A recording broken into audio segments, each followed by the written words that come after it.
toucha les yeux de ta main, né comme toi. Le saviez-vous?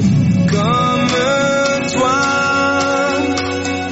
Le saviez-vous? Une émission d'enseignement sur les révélations du Seigneur pour transformer la vie du chrétien afin de mieux le préparer au retour de notre Seigneur Jésus-Christ. Le saviez-vous? Votre rendez-vous hebdomadaire qui vous transmet la parole de Dieu et vous permet de démarrer la semaine avec la révélation du Seigneur pour votre vie. Inébranlable, ton nom surpasse toute puissance. Le saviez-vous? Tous les lundis à partir de 7h30 avec Job Awoman, auteur du livre Le saviez-vous? Recueil de 100 inspirations sur les révélations du Seigneur dans sa parole. Ton nom surpasse toute puissance.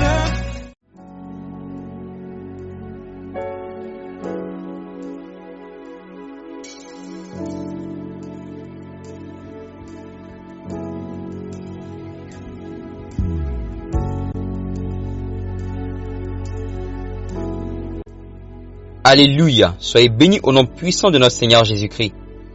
Alors bienvenue pour le 79e numéro 2. Le saviez-vous? Et le texte aujourd'hui nous dit: la peur et la honte sont des ennemis des dons spirituels et du réveil. Car ce n'est pas un esprit de timidité que Dieu nous a donné, mais un esprit de force, d'amour et de sagesse. 2 Timothée 1 verset 7. Ah Seigneur, aide-nous à comprendre ces paroles sur lesquelles tu insistes. Seigneur, donne-moi le courage de Daniel, la sagesse de Joseph et la fougue d'Élie. Je ne veux pas te dire à ton retour comme le serviteur inutile: j'ai eu peur et je suis allé cacher ton talent dans la terre. Amen. Soyez bénis. Alors nous continuons avec les dons spirituels et nous allons parler aujourd'hui de l'attitude du chrétien. Alors nous connaissons tous la parabole des talents dans Matthieu 25 à partir du verset 14 au verset 30. Un homme part en voyage et donne des talents à ses serviteurs. Il en donne 5 au premier, 2 à un autre et le troisième reçoit 1 talent. Quand le maître revient, les 2 premiers ont doublé les talents. Le premier revient avec 10 talents, le second avec 4. Mais le troisième redonne le talent au maître en disant qu'il a eu peur et a mis le talent dans la terre. Alors, à cause de la langue française, quand nous entendons talent, nous pensons qu'il s'agit de nos talents, de nos capacités. C'est vrai, c'est un raccourci que la langue française nous a donné. Et le sens n'est pas forcément incorrect. Mais dans le texte original, lorsqu'on parle de talent, on parle d'argent. En fait, Jésus parle de ressources. Ce ne sont pas juste des talents, juste des capacités. Ce ne sont pas juste des dons spirituels. Ce sont tous les moyens que Dieu a donnés pour accomplir la mission. La Bible nous dit dans 2 Pierre chapitre 1, le verset 3, comme sa divine puissance nous a donné tout ce qui contribue à la vie et à la piété, au moyen de la connaissance de celui qui nous a appelés par sa propre gloire et par sa vertu. Jésus, en partant, a laissé à l'Église tout ce dont elle a besoin pour accomplir la mission. Mais souvent nous nous comportons comme celui à qui l'on n'a donné qu'un seul talent. Ce serviteur est l'image des chrétiens qui ont peur et honte de servir le Seigneur. Toutes les capacités que le maître leur a données sont enterrées.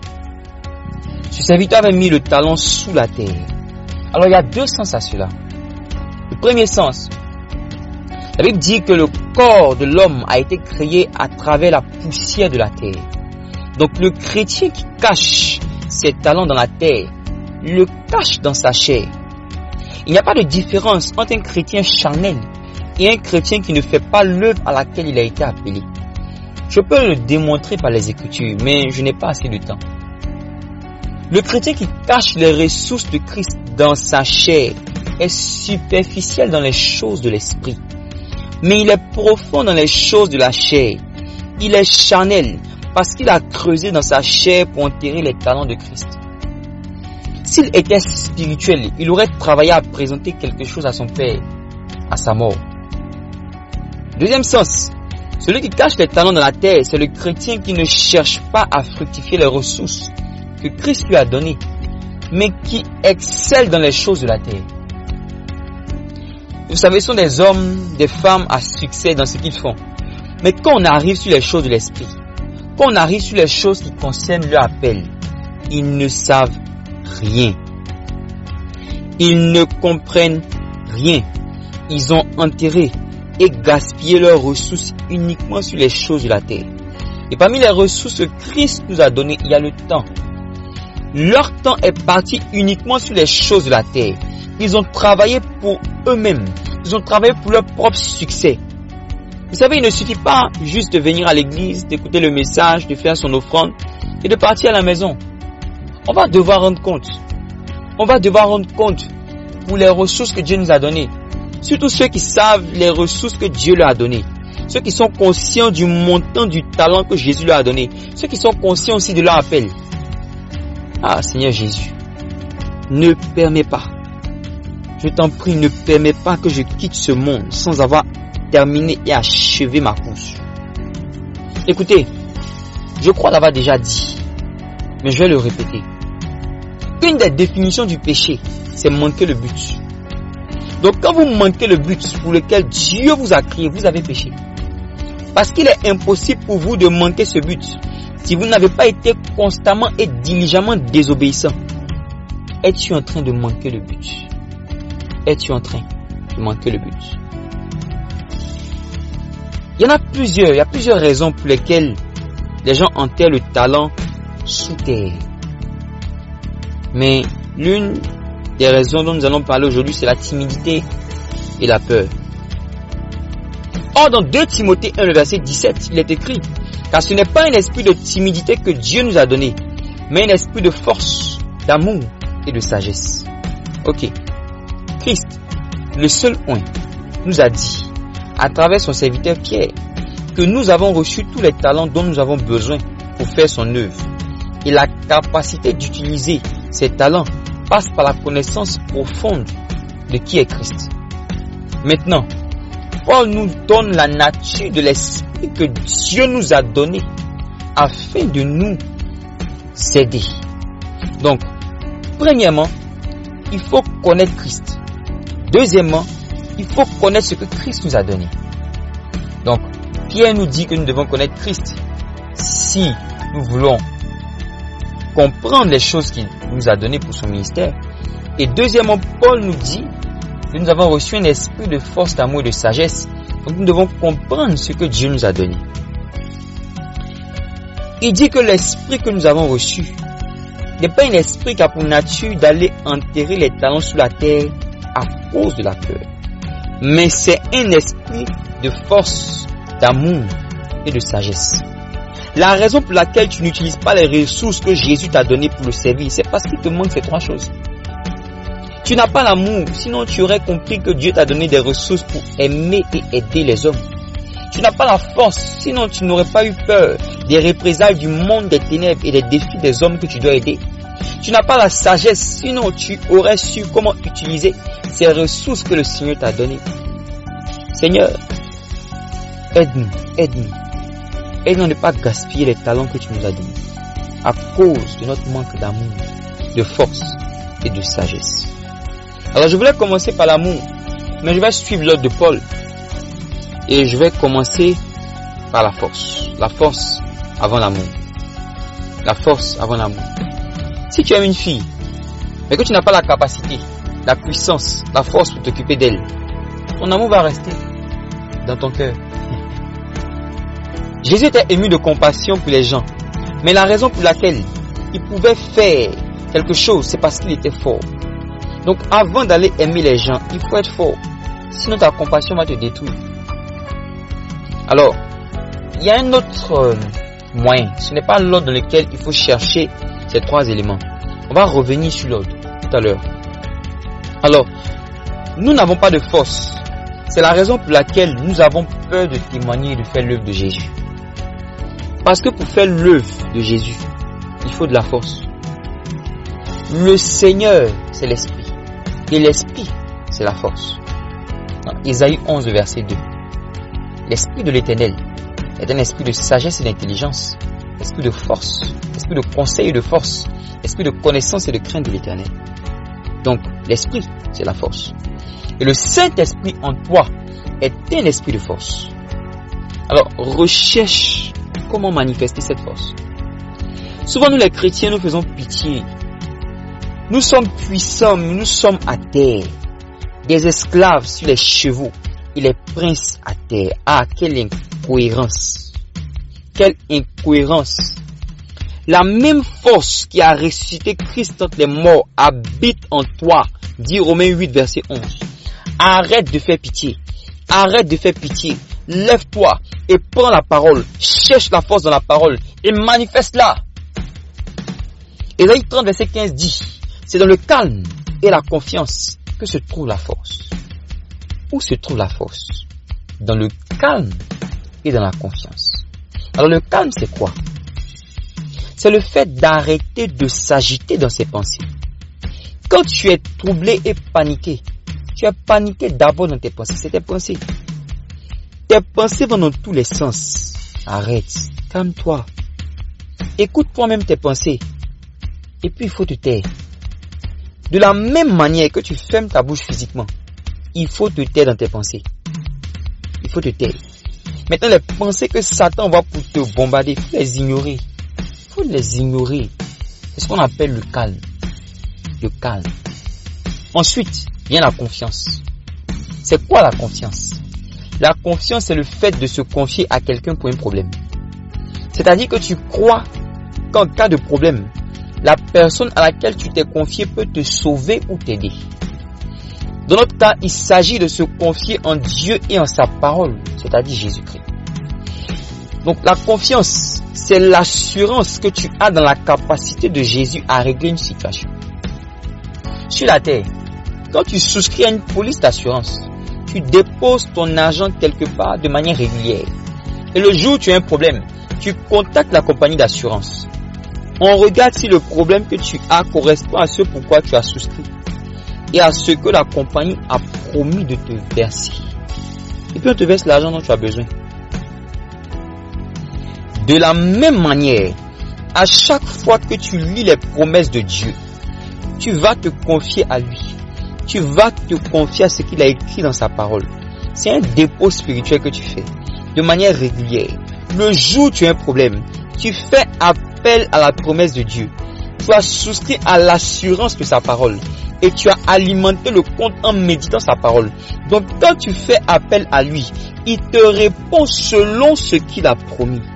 Donc quand tu as fini de te calmer, rappelle-toi de la police d'assurance céleste à laquelle tu as souscrit dans la parole et commence à remplacer les pensées de panique, les pensées de peur, les pensées de l'ennemi par la parole à laquelle tu t'es confié.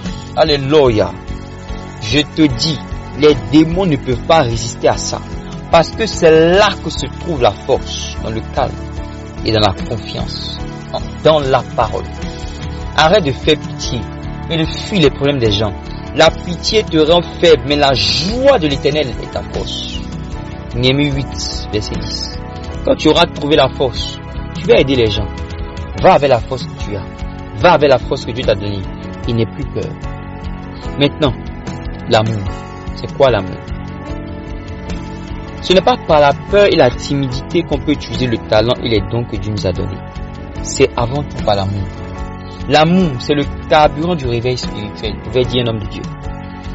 L'amour est le plus grand caractère de l'esprit que nous devons développer. Parce que l'amour est le lien de la perfection. Colossiens 3, verset 14. Dieu a créé le monde à cause de l'amour. Et Dieu a sauvé le monde à cause de l'amour. Toi et moi, nous sommes venus au monde à cause de l'amour. Même s'il y a des gens pour lesquels Satan, le haineux, a réussi à passer par là, c'est vrai. Mais si vous m'écoutez encore en ce moment et que vous n'êtes pas mort, c'est parce qu'il y a quelqu'un dans le ciel qui vous a aimé. On chasse les démons, mais on aime les hommes. Parmi les ressources que Dieu nous a données, il y a une dose d'amour. Parmi les commandements que Jésus nous a donnés, il y a un commandement d'amour. Et nous ne devons pas aimer dans la bouche, mais en action. Prie pour ton frère, prie pour ta soeur. Fais sortir l'argent de ta poche et aide-le, aide-la. Prends de ton temps et parle aux gens. parle de Jésus. Il y a des gens qui pensent que donner la nourriture aux pauvres suffit. C'est obligatoire, mais ce n'est pas suffisant. La Bible dit dans Jean 3, le verset 16, car Dieu a tant aimé le monde qu'il a donné son Fils unique, afin que quiconque croit en lui ne périsse point, mais qu'il ait la vie éternelle. Quand Dieu a aimé les hommes, il n'a pas envoyé juste la nourriture. Depuis la création du monde, il nous nourrit. Mais sa plus grande preuve d'amour, c'était Jésus. Tu n'aimes pas les hommes plus que Dieu. Donc, il ne faut pas donner moins que Dieu aux hommes. Il faut donner Jésus. Il faut donner Jésus. Il faut donner Jésus. Donne de la nourriture aux pauvres et aide les gens. Mais aider les gens et donner la nourriture aux pauvres, ça te coûte de l'argent. Mais tu le fais. Parler de Jésus aux gens, c'est gratuit. Pourquoi tu ne le fais pas? Pourquoi tu refuses de le faire? Il faut aimer les gens. Aime les gens. Dieu va te donner encore plus de dons et de ressources si tu aimes les gens. Parce que toi, tu es vraiment utile pour lui. C'est celui qui aime qui est utile entre les mains du Seigneur. Ceux qui ont obtenu la force et qui n'aiment pas ne vont pas sauver les gens, ils vont détruire les gens. Ceux qui ont obtenu la force et qui n'aiment pas les gens ne vont pas sauver les gens, ils vont se sauver eux-mêmes. Va sauver les gens des griffes de Satan. Aime-les, aime les gens, va sauver les gens. Amen. Troisièmement, la sagesse. La sagesse. La sagesse. La sagesse est la manifestation de l'esprit la plus importante que je connaisse. Ce n'est pas pour rien que dans Ésaïe 11, verset 2, on commence par esprit de sagesse, esprit d'intelligence, esprit de conseil et de force, esprit de connaissance et de crainte de l'Éternel. La sagesse en premier. Sans la sagesse, vous ne saurez même pas comment manifester la force.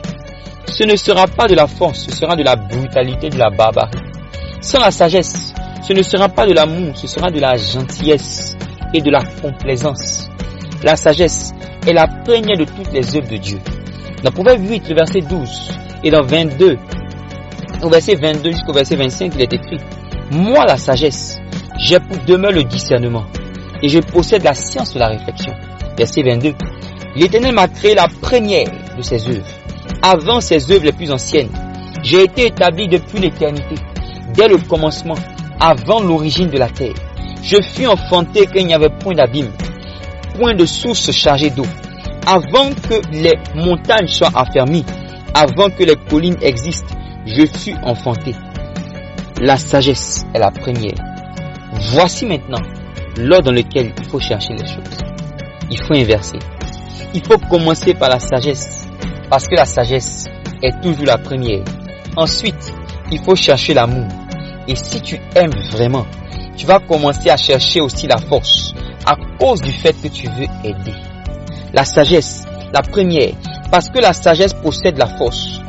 Pourquoi la sagesse? La première, parce que la sagesse, c'est Jésus, et Jésus est l'amour. La sagesse, la première, parce que la sagesse a même plus de résultats que la force, et aide plus de personnes que l'amour. La sagesse, cherchez la sagesse dans la parole de Dieu, parce que la parole de Dieu, c'est la sagesse. Craignez Dieu, car la crainte de l'Éternel est le commencement de la sagesse. Lisez les proverbes, étudiez la vie de personnes qui ont manifesté la sagesse dans la Bible. Cherchez et demandez la sagesse à Dieu. Elle est écrite dans Jacques 1, le verset 5. Si quelqu'un d'entre vous manque de sagesse, qu'il la demande à Dieu, il donne tout, à tous, simplement et sans reproche, et elle lui sera donnée. Demandons la sagesse à Dieu. Maintenant même, demandons la sagesse. Père, la sagesse est la première de toutes. Seigneur, par la sagesse, l'on obtient la force, et par la sagesse, l'on manifeste l'amour. Donne-nous ta sagesse afin que nous soyons des personnes qui savent utiliser les ressources et les talents que tu nous as donnés.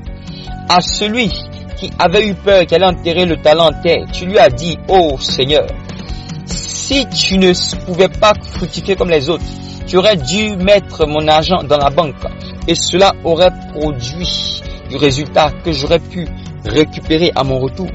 Alors ça, c'est une parole de sagesse. Donne-nous la sagesse afin que nous sachions comment utiliser les choses que tu as mis en nous, afin que nous produisions du fruit et beaucoup de résultats. Satan s'oppose à l'esprit de sagesse parce qu'il sait que si les chrétiens sont sages, les chrétiens vont produire beaucoup de résultats. Au nom de Jésus-Christ, je chasse l'esprit de la folie. Toi, femme insensée qui parle et chuchote aux oreilles, dégage maintenant au nom puissant de Jésus-Christ la sagesse. Manti palavadush que brande lish, so palivadis kavram telekezandosh que velepedes. Au nom de Jésus-Christ, Père, tous ceux qui demandent la sagesse, je t'en prie, selon ta parole, donne-leur ta sagesse. Amen.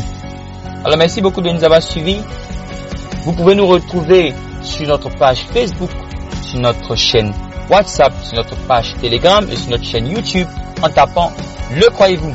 Vous retrouverez l'édification d'aujourd'hui et vous aurez aussi des messages hebdomadaires pour votre édification. Alors merci beaucoup de nous avoir suivis. On se retrouve la semaine prochaine dans notre numéro 2. Le saviez-vous?